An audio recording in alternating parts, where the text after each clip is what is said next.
Okay, welcome Sara Jaffe and Alejandro de Acosta.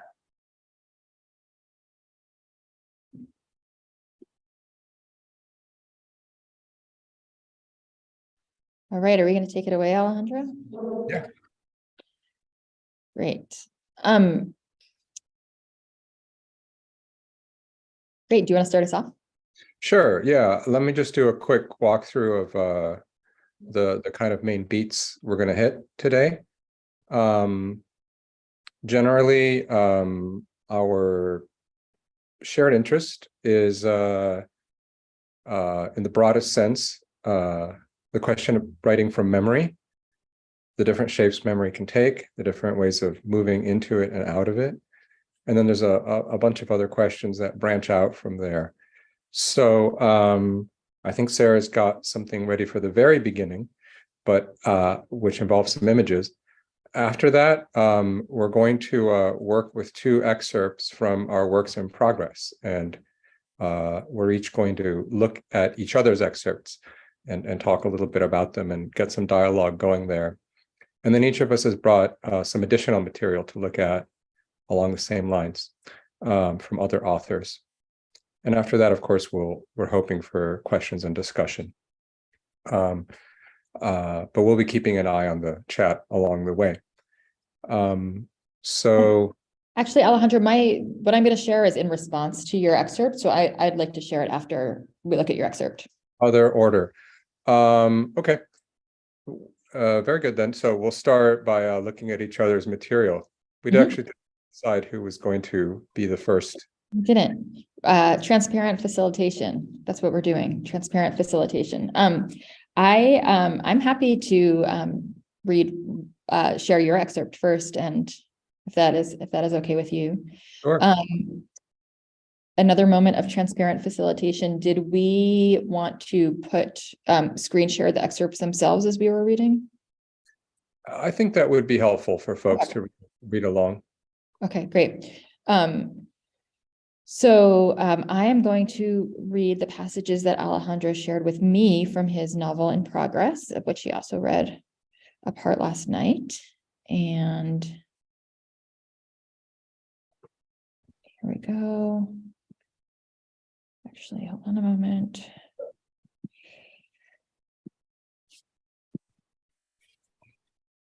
Great.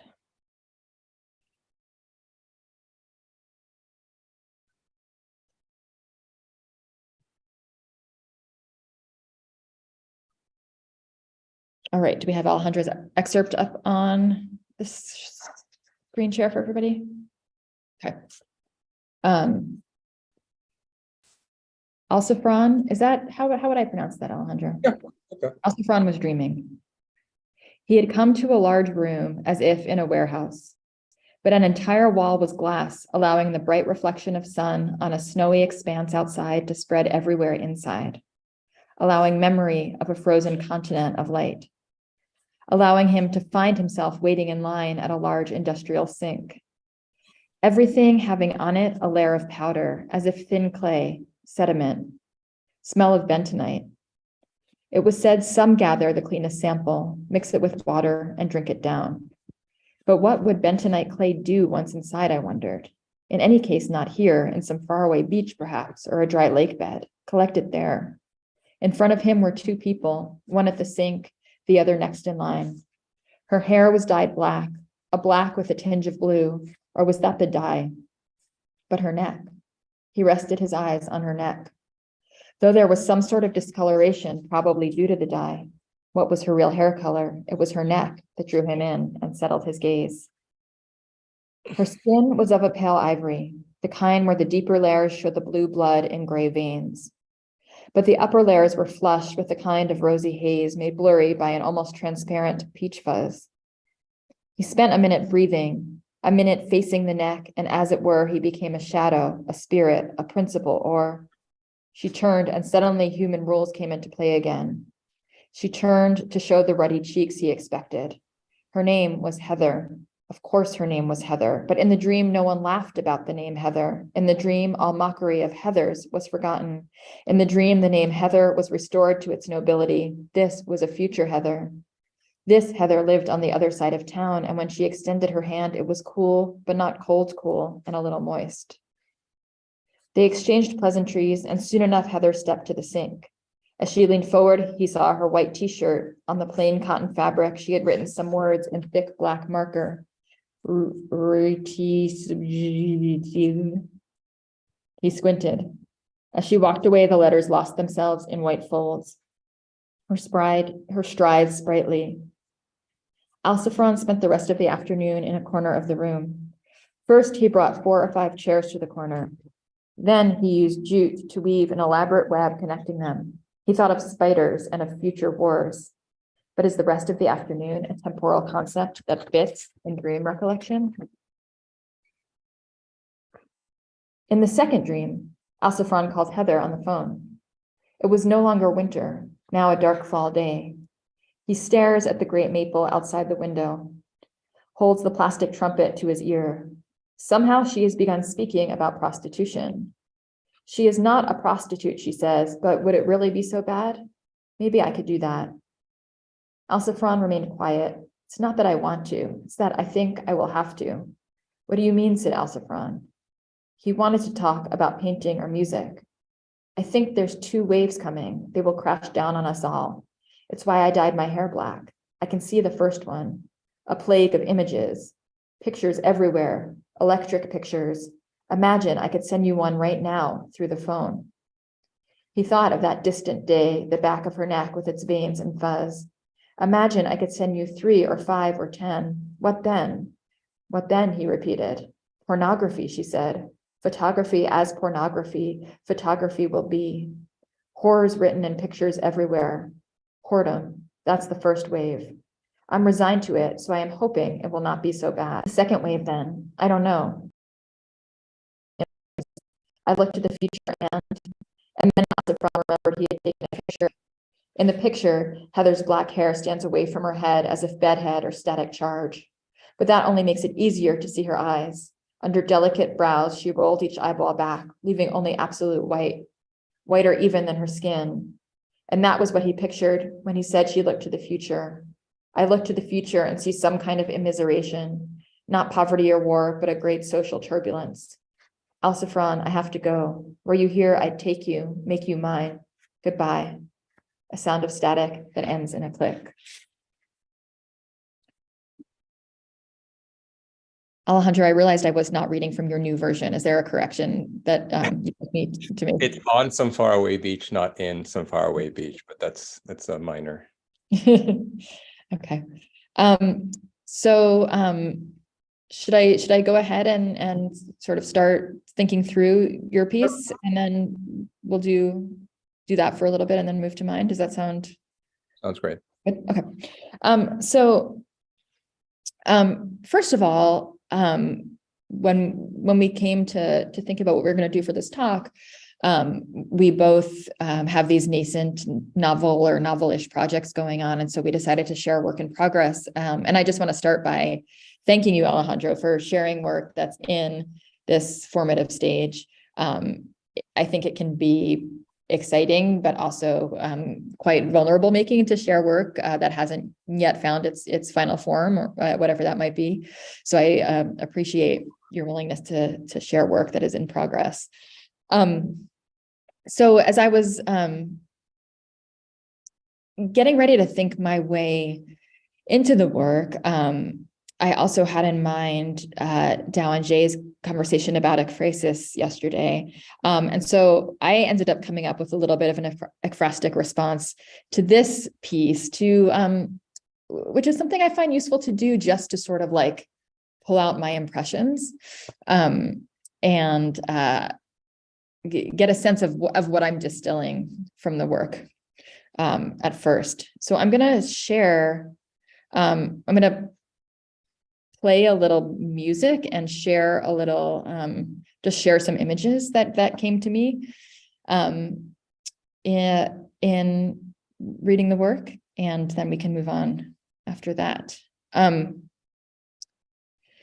So if I want to play music off of YouTube, but share a PowerPoint, what's the best way to do that?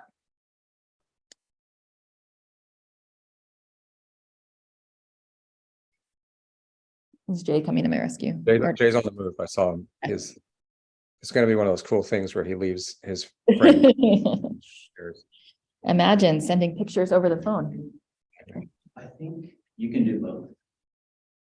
Maybe just share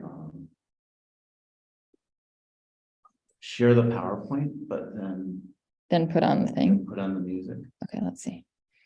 I'll go see if it's working. Oh,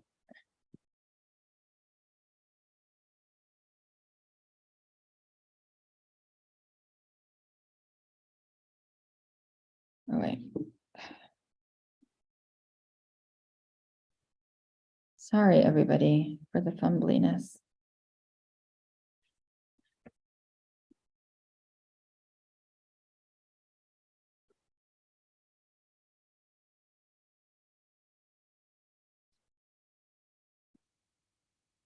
Dear digital nomads, you don't need to disconnect from the online world.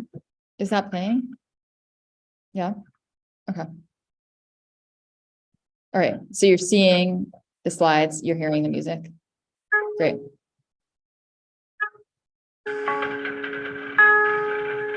Just going to move through.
And this last one's a little bit more just for fun.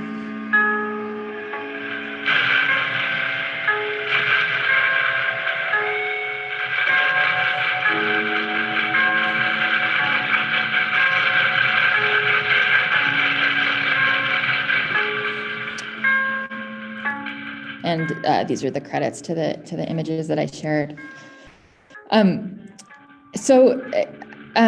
You know, in responding to a piece in this way, I think it's interesting to notice, you know, some of these were obviously sort of more representational. The Robert Ryman piece, those white paintings and the big windows were responsive to the description of the warehouse-like room at the beginning, the Heather with the dye on her neck, but others were me sort of standing back and having a feeling and saying, oh, I think, oh, there's something that this piece is doing that reminds me of a Kim Gordon painting, or there's something I think in the way that Jess Perlitz's drawings kind of explore communication that feels as if it's somehow evoked. So there are those that sort of feel like they came from the piece themselves, and those that where the associations sort of started brewing in my brain and sort of branched out to find the piece that articulated that thought that I was having. So I'm curious, before getting into specifics, Alejandro, whether these sounds and these images feel like in any way related to like the sense world to the vocabulary that you imagine the work evoking. I think that's one thing that, you know, talking about the vulnerability of sharing, especially work in progress with others. Like, do you recognize your piece in the sounds and images I shared? Yes and no. I mean, it's interesting. It was a very some of those things seemed well, the first image, to be more specific, the first image I accepted sort of immediately, even though I mean, I don't really describe the space, but in my mind it's dirtier, but still the openness of it and the emptiness of it felt very right. Hair dye sink I rejected immediately. I no. I don't know why, but you know, I have a particular vision. But you know, I like the phone trumpet, if that's what that was. And the one that was the kind of let me see, there was one that was a kind of like almost vaporwave, like kind of digital collage, which I suppose is relating to the plague of images. I accept that as a kind of neighbor, you know, to the idea. I mean, you know, maybe to say two more specific things. One is that if we're talking about risk, I mean, it's less of a risk for me to share work in progress. I mean, I suppose it is in some sense always, but I have a habit of doing that. So it's more that this is from memory, right? That I'm writing about this, and as you and I spoke, I mean, in my case, some of the things that fascinate me the most are writing about people that I barely remember. So there is someone in my past, my distant past, who resembles this Heather.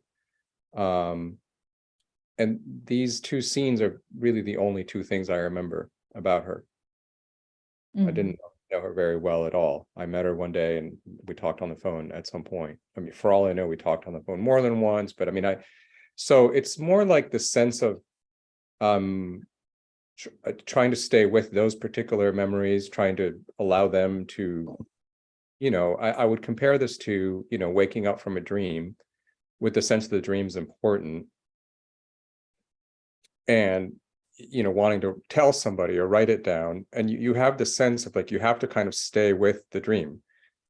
If you start doing too much stuff, too much awake stuff, you know, for me, for example, if I wake up from a dream, I write it down first thing. I don't look at the computer. I don't look at the phone. I don't talk to anybody, no distraction, right? And so I bring something similar to this. Now, because this is written down, it's like a little more safe in a sense. So I'm enjoying playing this game because it's like, it can't, you know, I've done kind of the basic thing I needed to do. Also, the audio is perfect. That is maybe your biggest intuitive leap there. There's no discussion of, I don't think, of music anywhere in there. So I think it's maybe just you're correctly guessing a kind of aesthetic. Maybe the black hair environment kind of led you down a certain path, but I mean, I accept that. I do. So I mean, I think it's interesting for the purposes of conversation to have me tell you sort of how I respond to these, but I also see that as a reading on your part. You know, we spoke, for example, about the fact that the discussion of the name Heather in that parenthesis immediately led you to think of Heathers. Right. And I told you the story, which I'll repeat, which is that, in fact, that film came afterwards. It so happened that in the time of my life when, you know, this memory is located, so that's a strange way of putting it, but I think you all see what I mean. When I reach back to that moment where I find that memory, there were in fact a lot of Heathers, and it was kind of already a little bit of a joke. But and then the film came out, and it seemed it was like a strange, like Hollywood, like pushing this thing that we already had a sort of informal humor around, pushing it into this kind of parodic extreme. If you've seen the movie, right, you understand what I mean. And so, of course, when I wrote that parenthesis, I'm aware of that, right? Like that resonance is a little hard to escape. But I also, the voice that speaks there has no sense of that resonance, right? So it's like, it's spoken, from within that sense of like, there's lots of Heathers, but this is a Heather that, as the phrase says, restores the name to its nobility. Mhm. Well, thank you. I do. I have some comments about dreams as you mentioned them. So maybe we can do that a little bit and then switch and then sort of go back and forth. Does that sound good to you? Of course. Okay. It's interesting to hear you describe these as separate memories, because in the piece they're framed as separate dreams, right? So to a reader not sort of having this talk mediated by you, we might be thinking of each of these as dreams, whether actually experienced dreams or not. In my experience in moving through the creative writing industrial complex, and I don't know if other people have experienced this as well, there's sort of this truism that writing about dreams is a bad idea, right? That writing about, like, using dreams narratively can be gimmicky. It can be just a device that lets you sort of get weird for a minute, that dreams can be sort of rambling and incoherent. The reader won't know whether to trust them or not. It can be solipsistic, right? Like another sort of cliche is like, nobody wants to hear about your dreams, right? Despite sort of, I think, certain strains of experimental literature that certainly deliberately draw on the unconscious and dreams coming at it from more of a sort of like conventionally oriented fiction writing standpoint, right? Like I think using dreams is a bit maligned. And I think that's sort of in the mix whenever one is bringing dreams in. But as Alejandro said, so much of the ways that we use dreams in art and conversation, whatever it may be, is not so much about the dreams themselves, but about how we understand or interpret or describe them. And so I found this passage from the writer and critic Samuel Delany from his volume About Writing, and an essay called Of Doubts and Dreams that I would like to share, and I will go ahead and screen share that. You can think about that a little bit in relation to the work.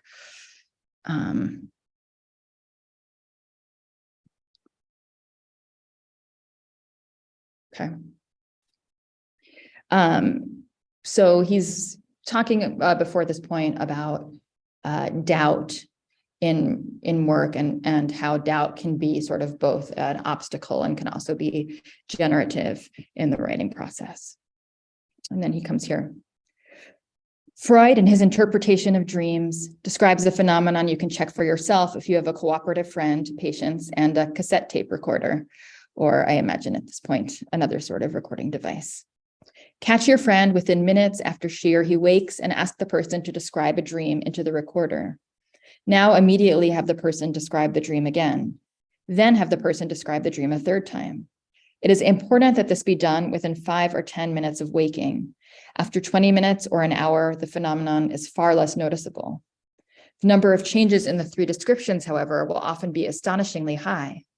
Sometimes the sexes of minor dream characters will alter, or the number of characters will vary. Often what people were wearing or what they looked like will shift markedly between retellings. Often the settings will become more specific, while character motivations will become more complicated. Most people, if asked to spot changes in their own accounts, will accurately notice 2 or 3. But the number actual transcription reveals is frequently unsettling.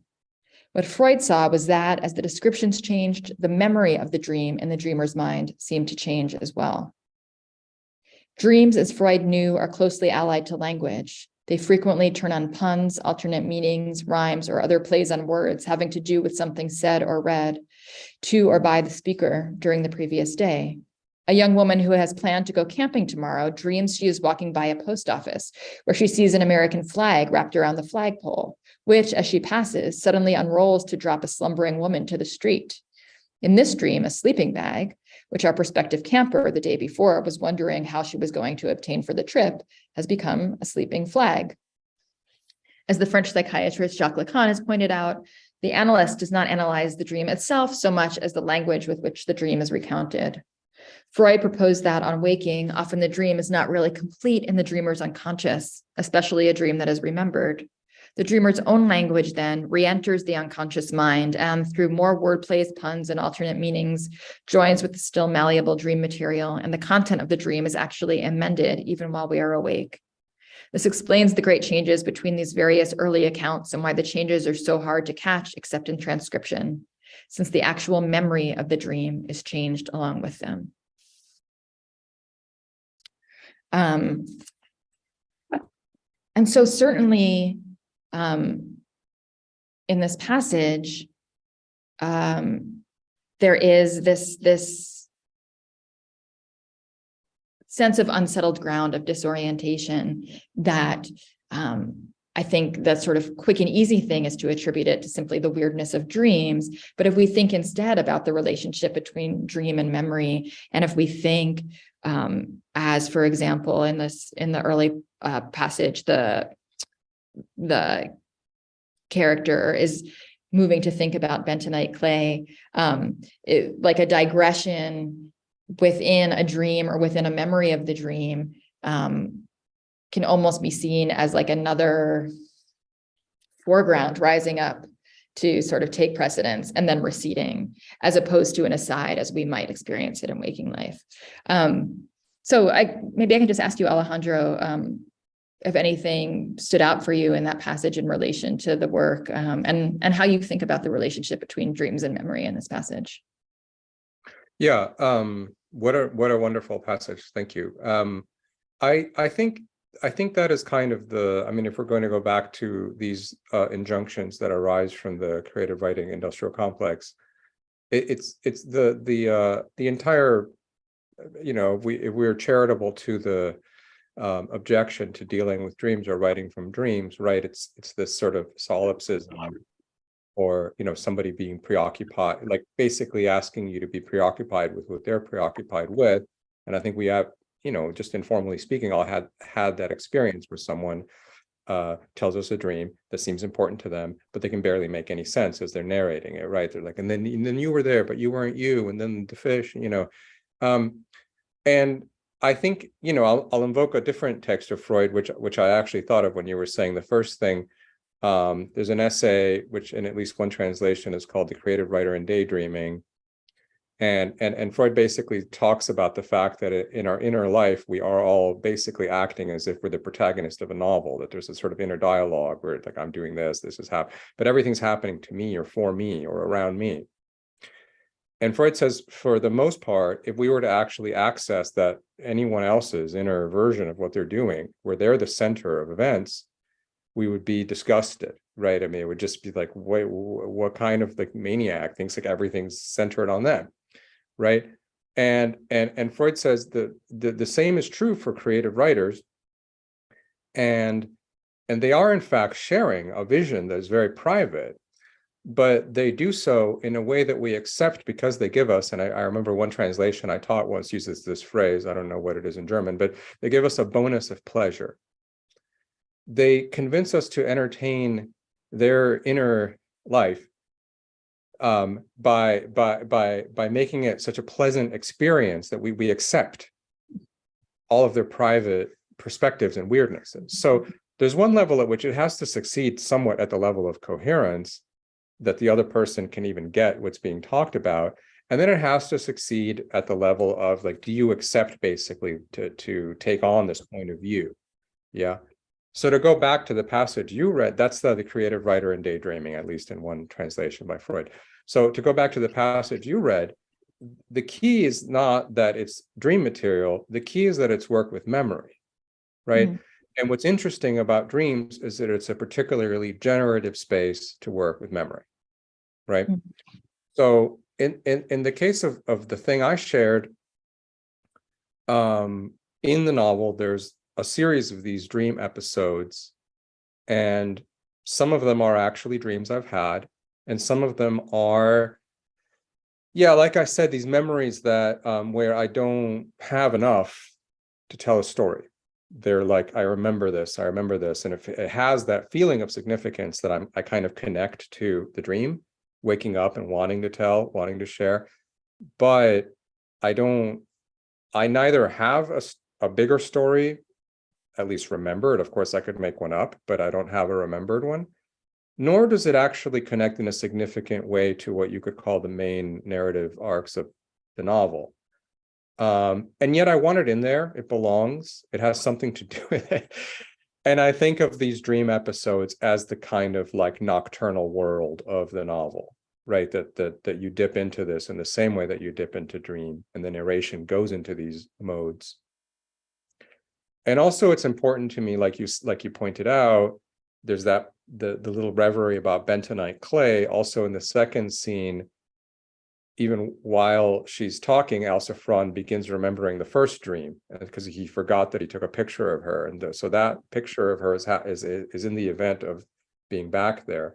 And so that's another thing that I think is somehow more available to us. Like I said, that phenomenon that when we narrate the dream makes us want to say, well, you were there, but it was also not you. And then we were also and this house was actually this other space, right? I don't actually know what is going on that makes us talk that way, but I think you'll agree people do talk that way when they're trying to access, and so the dream. And so I'm interested in the way that being in, right, kind of trying to inhabit a memory then starts allowing other times to open up within it, right? So from the memory, remembering something else, or within the dream, having another dream, or those kinds of things. And I think that there's, anyway, maybe I'll just leave it there. Very, very generative passage, Sarah. Excellent. I'm concerned to move on to yours, though. Yeah, let's do it. Shall we? Will you do this? I think because you have the screen share powers, will you please put your excerpt up? Yeah. Great. Let me grab it. So while Sarah's doing that, I'm going to say that this is also something we've shared with people in workshop, but one of the maybe very subtle but important gestures here is reading each other's work aloud. And I think that's an important thing you can do, both to ask someone else to read your work aloud, and then if somebody else shares material with you, to read it out loud back to them. It really amazes me to hear my writing read back to me by Sarah, and the different emphases she places and so on. Okay, so we're going to read a passage from I'm My Own Grandpa, the novel in progress, and this excerpt is headed Biology. Many, many years ago, we were dykes running around a cloistered campus, wily and free. We did rugby or radio, the Queer Alliance, took to the paths with chalk on coming out day to scrawl filthy distillations of the het's worst fears. We made out with who we wanted to fuck and to be, too in love to tell the difference. We dreamed up a future utopia of egg fusion clinics, not because we wanted to have kids, but because it was a logical apotheosis of how irrelevant we found men. It wasn't 100% out of the question scientifically, one of us said. Someone with money just needed to care. We dreamed up a future of fused eggs and banned marriage, both wholly abstract and electric political desires. I actually had an idea, which is to read this twice. And I want to read it twice because I want to see if people notice something different about the way it begins once you've heard at least once how it ends. So I'm going to read it one more time. Biology. Many, many years ago, we were dykes running around a cloistered campus, wily and free. We did rugby or radio. The Queer Alliance took to the paths with chalk on coming out day to scrawl filthy distillations of the het's worst fears. We made out with who we wanted to fuck and to be, to and loved to tell the difference. We dreamed up a future utopia of egg fusion clinics, not because we wanted to have kids, but because it was the logical apotheosis of how irrelevant we found men. It wasn't 100% out of the question scientifically. One of us said, it wasn't 100% out of the question scientifically, one of us said. Someone with money just needed to care. We dreamed up a future of fused eggs and banned marriage, both wholly abstract and electric political desires. Here's some of the things that came to mind. I mean, first of all, in this passage, the collective subject, the we. Everything is done by we, and you don't pick out individuals doing one thing or doing another thing. It's a description of a kind of group or community life. I mean, the turn for me in this, the volta, is between we made out with who we wanted to fuck and to be, to in love to tell the difference, which might go for a lot of young people. But then we dreamed up a future utopia of egg fusion clinics, not because we wanted to have kids, but because it was a logical apotheosis of how irrelevant we found men, right? And then those lines that follow put us into a future, which is specifically designated a utopia, but I'm more interested in the fact that it's the future of the past, right? It's the future as seen from that memory. And to connect with what I was saying before, I notice how well, I don't know if I want to just pin you down and say this is autobiographical, Sarah, but let's say the one that's speaking here, right, and accessing the memory. I mean, at least certainly it's let's say it's autobiographical enough for me to talk this way. Then you'll correct me or deny my permission to talk this way if you feel you need to. But supposing that it is, right? It's the future. It says twice we dreamed up, and both times we dreamed up a future, right? And that's not the future we're in now.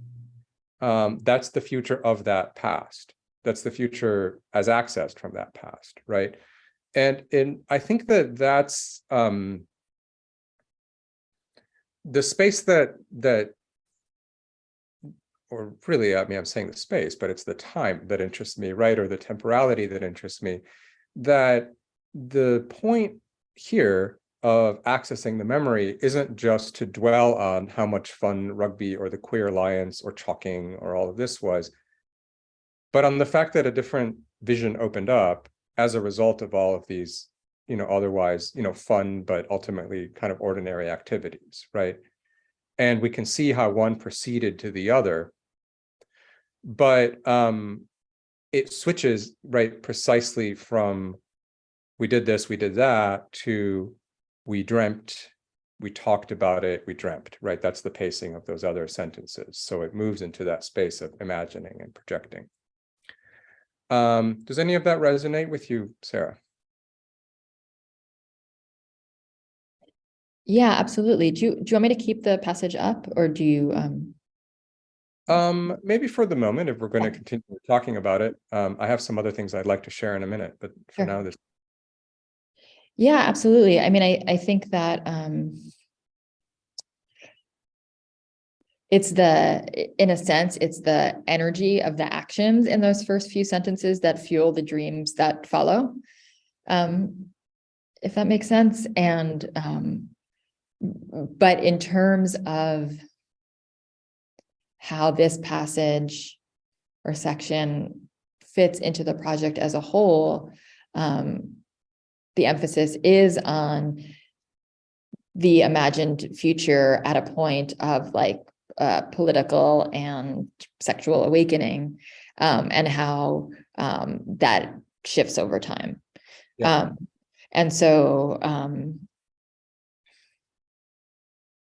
as you said, the sense of possibility, and that at that point, the sense of possibility is like necessarily contrarian, and like over the course of the project as a whole, there's a grappling with like what it means to have sort of envisioned a future that was pushing against all these boundaries in relation to how it actually plays out. Yeah. It's interesting that I hadn't recalled from my first reading of this that you used the word utopia, but utopia could both suggest that you already knew it would never happen, because people sometimes use the word utopia dismissively, precisely to say, well, that's a utopia. Yeah. Or those are utopian dreams. Or it could be used, there's still utopians among us. So it could be used to precisely to say, well, let's dream up a perfect world. And, for us as we're living now, and then it would look like this.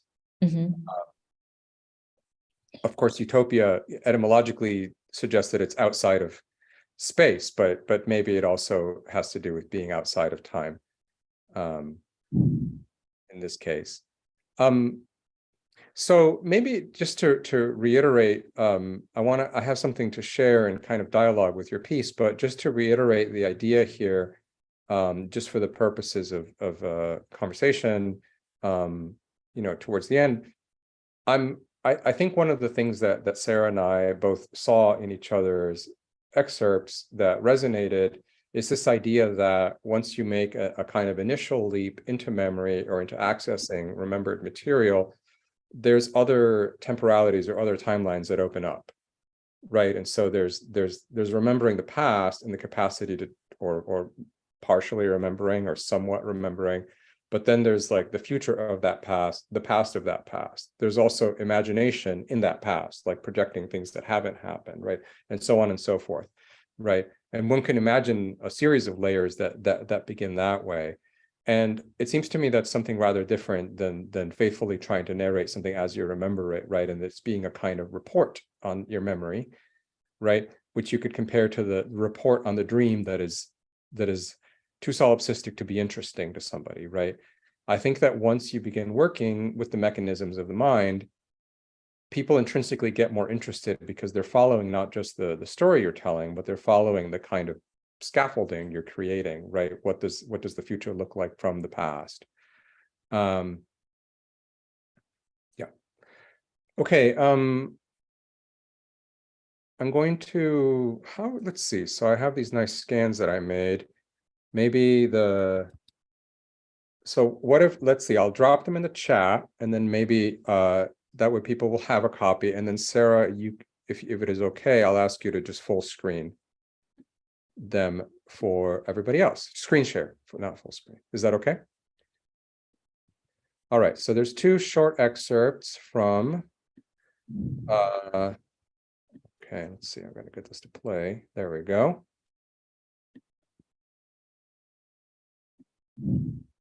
One and then two. Two short excerpts from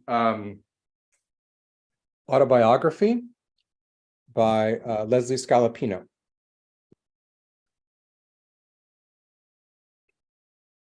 Okay, so if you could share the first one I dropped, please, Sara.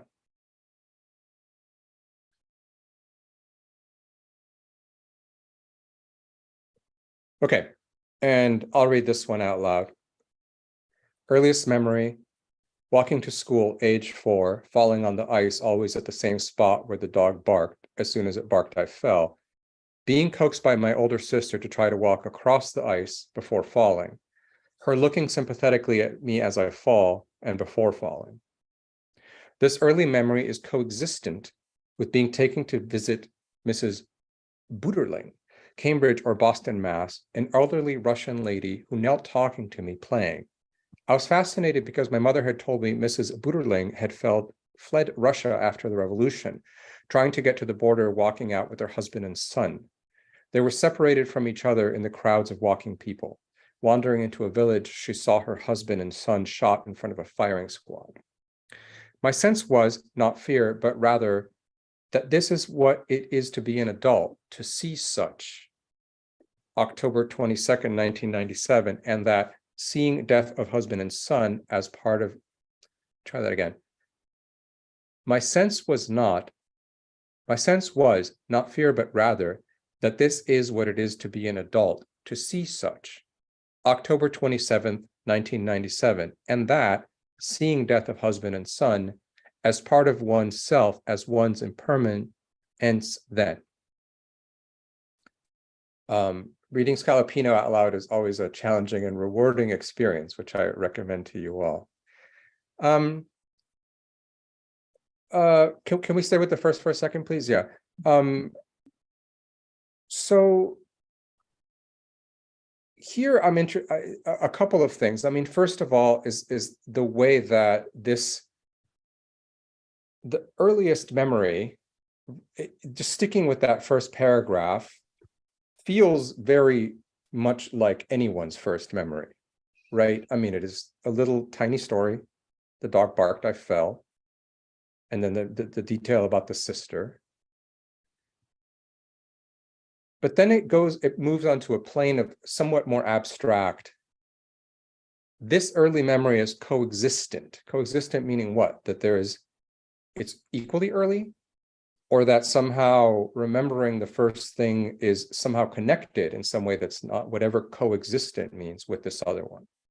And then how intense this other little story is by comparison, to be exposed to that kind of knowledge as a child. And then in the third paragraph, which is the most cryptic of them all, you can see how the use of parentheses and brackets intensifies as the paragraph goes. And there's this kind of feeling of like, as she goes deeper into remembering, right? This was my sense. This was what it is to be an adult, bracket, to see such. And then there's a note added, as though she has to say, no, I'm back in the present, observing, and that as part of oneself, as one's impermanent nens then. And I don't know why exactly that last phrase is broken up as it is, impermanence then, impermanence then. But I feel like there is something about being, right, she's walking us through, this is what it is to access that first memory, and then what was coexistent with it. To use her language, in Sarah's excerpt, the future utopia is coexistent with the memory of the queer alliance and the chalking, right? And I see Scalapino doing something similar here and using some of the tools she has, like, for example, the brackets and the parenthesis, right? And notice, for example, how the brackets are already kind of being shown to you, H4, as soon as it barked, I fell, in a more kind of ordinary usage, and then they reappear in a more kind of, you could say, to do some like conceptual work in the last paragraph, and there's a kind of echo back and forth. Yeah, so that's the first one. Can we look at the second one, please, Sarah? Okay, so this is from the same book and actually bears the same date as that aside. Traveling is sentimental, Lynn Haginian says to me, as exchange in our collaboration site, that is, passages on seeing, poems, letters, signed with our initials to distinguish the source as speaking to each other. Her phrase, I think, indicates travel as memory and account or personal account as outside oneself, formed as description of oneself, defined as traveler, considered as prefab nostalgia, or stance which is fixed conception of oneself, as opposed to not knowing what one is at any time in the writing, rather than the phrase meaning travel as movement per se, memory per se as phenomena, which one is examining in writing. The notion that one's experience is clouding occurrence makes sense. So does the notion that experience is exactly that occurrence, only as being one's impermanence. My sense of traveling is only motions in a real infinite space and time that is anyone and is exterior at once. One has to depart from both one's motions in events, from events, and from one's mind motions, which are separate present, which one does anyway, traveling continuous, in order to cause that separation as if motion before. so that one is in motions before them. Cognizance and motion overlap and are the same, while being the same occurrence in the same instant they occur separately. Here, in the United States, where memory is associated with one, it's subjective and regarded negatively. Then thought is an academic field. If it is that field, it is categorical. It describes phenomena by its own categories only. As writing, memory per se present would have to be the interior of actions. Let me read that last one again. As writing, memory per se present would have to be the interior of actions. Okay, so I'm sharing that as a challenge. Scalapino can be very dense. I absolutely promise that if you sit with her sentences, you will find that the grammar teaches you to think her thoughts. This is not a word salad. But the main thing I want to notice here is that this is part of the same work. The two excerpts we read are pages away. And so here you see her feeling the need in this work called Autobiography, which is much of it is autobiographical stories, pictures of herself as a child, the kinds of things you'd expect. But there's also this profound reflection on what does it mean, as she puts it, memory per se as phenomenon, which one is examining and writing. What is memory, right? We've been using the word so far as though we all know. We all know, we all have this faculty, we all remember things, we all misremember things, we tell each other things we remember. But Scalapino felt the need to dig deeper into the phenomenon itself. And she does that in passages like the first one we read, where she remembers and then thinks about things that are coexistent. And then in passages like this one, where she tries to use her prose, I would say, maybe the word isn't exactly philosophically, but to enact the very process of trying to figure out what she is doing in, as she puts it, examining and writing. And I think that, neither Sara nor I in our excerpts have explicit reflections on this. But since that is what our talk has been about, I wanted to share at least one piece where the writer themselves felt the need to include, as part of their recollection, a discussion of what they thought the faculty of memory is, or what the mechanism is. So these two pieces I kind of place side by side as a kind of echo or a response to Sarah's excerpt. And again, we'll recommend to you Autobiography by Scalapino. It's about a 40-page, 50-page essay. Sarah, I've been speaking for a while. I wonder if these have provoked any responses for you. Thank you so much for sharing these pieces. And I'm gonna look back and forth a little bit. I mean, one thing that I think is interesting about the first piece and this idea of coexistence is,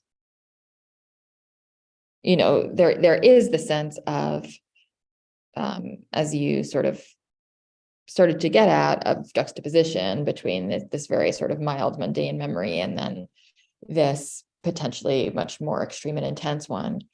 But by placing them side by side, there's also the potential implication that they were experienced at the same level, right? That for us as readers now, or as adults, or whatever it might be, we can ask, how can slipping on the ice be of the same magnitude as learning about this woman seeing her family shot by a firing squad? But maybe as a child, those are both just things to incorporate. And I think that there's something really satisfying to me as a reader about seeing these two passages set side by side without creating, without sort of drawing out how we're meant to think about them in relation to one another, which I think is different from my passage in that, as I said when we first started discussing it, I do think that the first part of it is very much leading up to the second part of it, that there is a definite sort of causal, or at least like momentum building relationship happening within the memory.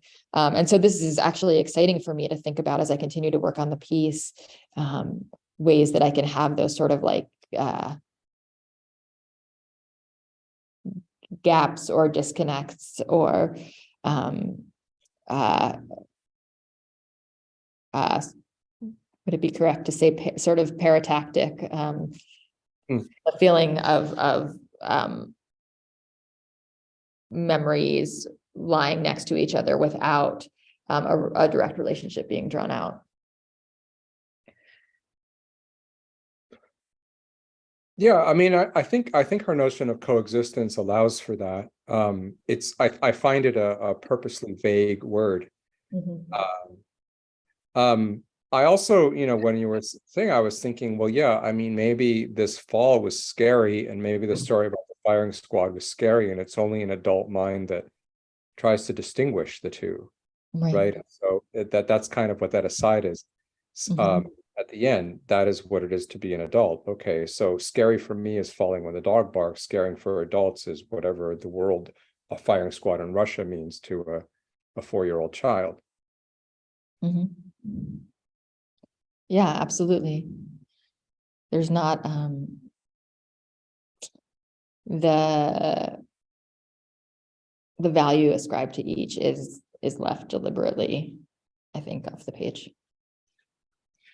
I also, the other place, I mean, if you're thinking about this notion of coexistence, the other thing is that, that whole passage is written from inside that, let me just use this kind of synoptically, the queer view, right? My memory of those sorts of spaces is that there was always queer space and not queer space, right? There were spaces where that utopia wasn't shared. And so there was a kind of snapping back and forth between hanging out with the people that shared the vision and having to exist in the other world where it didn't compute. I mean, not that that's necessarily something you need to make the focus if that's not what you prefer to do, but I mean, it does seem to me like the future utopia works when you're hanging around with the people that share that vision, right? And so that's a different sense of coexistence, because it's more about the sort of the fragility of it, at that, its dependence on the activities you're talking about in the first part. Yeah, absolutely. And part of the reason that, for those who were here at the summer residency, I read from another excerpt from this novel that was really more explicitly about my grandfather and the song that he wrote called "I'm My Own Grandpa." And the reason that this other sort of material is in there is because I'm sort of intentionally trying to wrench a queer meaning out of the song. And I'm overt about the fact that I am trying to sort of like push the song into a shape that may not in any way have anything to do with its intentions. So I think in response to what you were just saying, Alejandro, like taking something that existed in, like trying to force through memory, through interpretation, other spaces to create the possibilities of that utopia, even if it's sort of self-consciously an incorrect reading. That makes sense. I see that we're at a minute after 10. I also see that Ryan brought up Freud's deferred action in the chat, which is not something that I have the knowledge to speak to. Is that something that you want to say anything to, Alejandro, before we wrap up? I mean, thank you, Ryan, but yes, not at this late hour. Okay, well, thank you, Alejandro, for sharing your work and for your generous reading of mine. And thank you to everybody for hanging out while we talked. Likewise, thanks, Sarah, and thanks, everybody.